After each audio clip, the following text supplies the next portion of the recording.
Hey, what's going on everybody? Time for Tom's Randomness. Doing a quick video on how to make cheese. You can make cheese with rennet. You can make it with any kind of acid, really.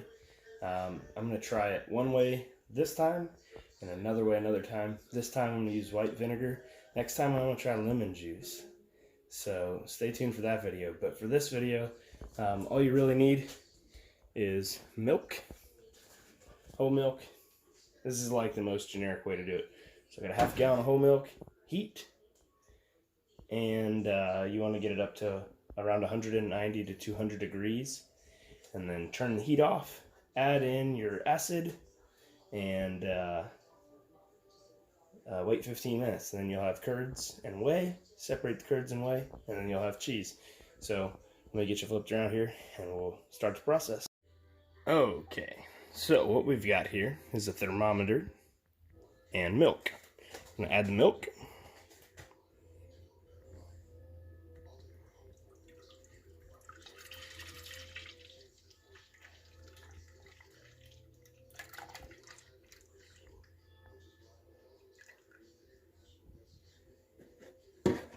Now we're gonna let that cook and keep it from settling out. I'll be here stirring until it hits the temperature. So I'll spare you that, and I'll bring you back when I'm getting ready to add in the white vinegar. Okay, so about a half an hour later now, you see there we're at 192. I'm gonna let it get up to 195 before I pull it off the heat, just because, I think a lot of the videos Saul said you could go up to 200 and it's no problem. So once it gets to 195 here, we'll go ahead and take it off the heat and add in our, this is a half a gallon of milk, so we're going to add in 1/6 of a cup of white vinegar according to this recipe. So there we go. Hit our target. Take that out. Move it off the heat.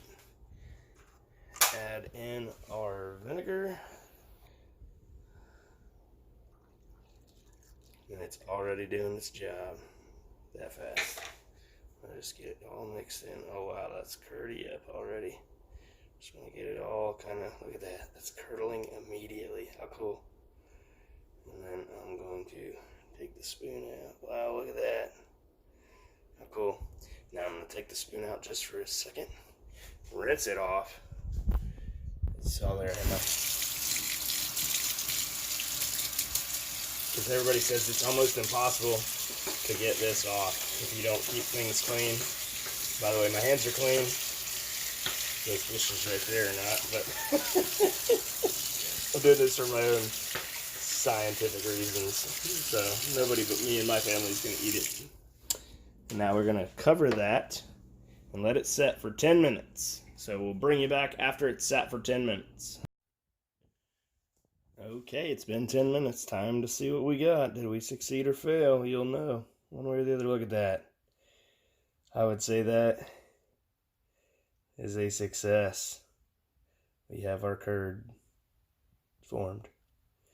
That is so cool. Isn't it cool? First time ever trying it, and I succeeded.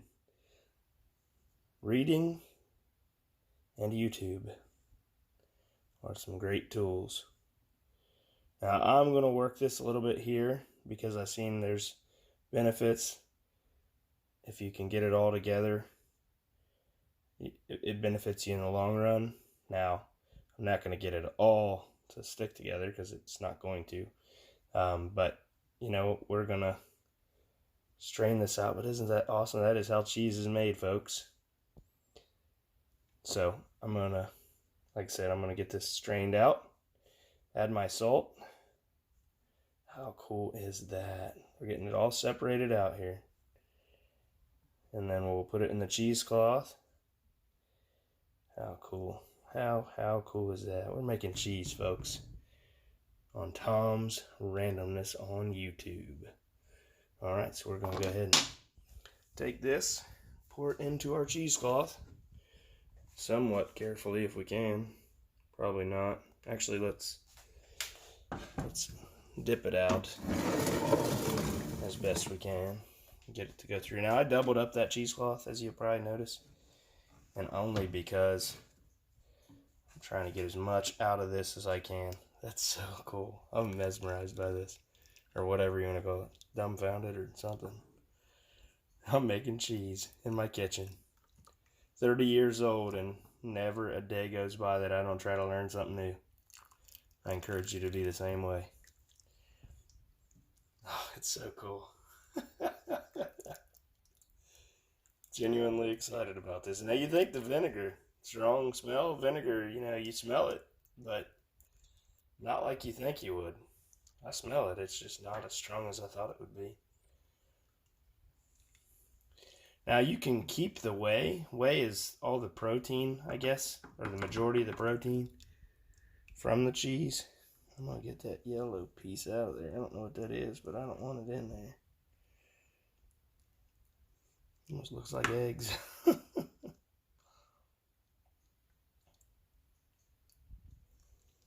Yeah, well, I'm going to continue this process, season it up, and all I'm going to do is put salt straight onto it, move it around a little bit, and then I'll bring you back when we get closer to being done here.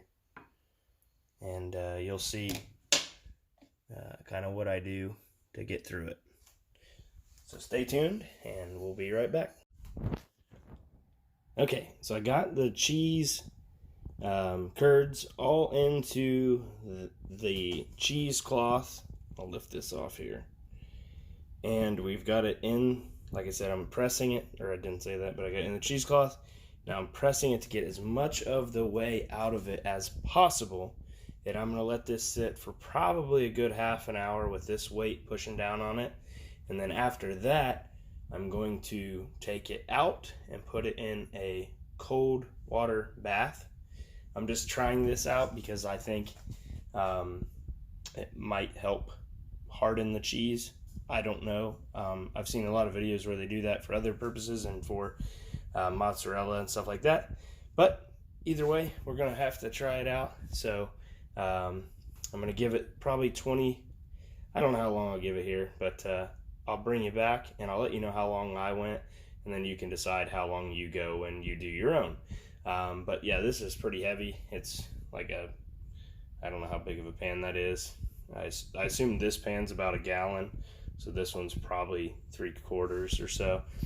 So it's probably 6 or 5 pounds of water, pressing that cheese, getting the whey to come out of the cheesecloth. And I squeezed it as much as I could, but that's still 175 degrees, so it's pretty hard to squeeze with your hands with it being so hot. But I did squeeze it pretty good because I wanted to get as much out as possible. And now I am putting the weight on it to help with time and whatnot. Hopefully it will help extrude more of the whey, and then we will see here in a few minutes. Okay, so after all of the straining and all of the this and the that and the whatever, basically all I did was tightened up on the cheesecloth. You saw me strain it out, and then I put a pot over it to kind of smush it down for a little bit. After that, I put it in the fridge, and you can see it's kind of brittle cheese. And I don't know if that's because I did something wrong, or if that's just because I didn't do something right. Kind of one and the same there. But it does slice. So why don't I flip this around and tell you what it tastes like. Okay, so I really should have brought my tripod out here to do this, but here goes nothing.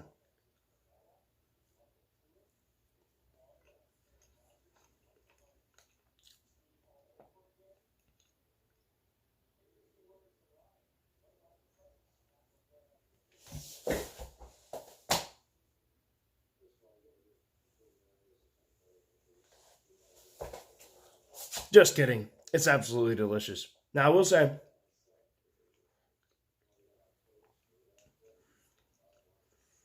it could have used more salt, but I didn't know what I was doing when I salted it. I think it's phenomenal. It's a little dry. Kind of reminds me of like store-bought mozzarella, how it's kind of like dry, but it is absolutely delicious. So thanks for watching. Hope you give it a try. My recommendation would be to add more salt than you think you'll need, because you'll probably want more salt. I probably put a tablespoon of salt in it, and it probably could have used maybe I put a teaspoon, maybe it could have used a tablespoon, or maybe a little bit more than a tablespoon. But anyway, it still tastes good. It's not super salty, but I'm kind of I like salt, so maybe I'm just different. But I think it turned out great. It's super awesome to have made cheese at home, and I hope you guys give me some ideas down in the comments, and I'll give it a try. So thanks for watching. God bless you all. I'll see you on the next one.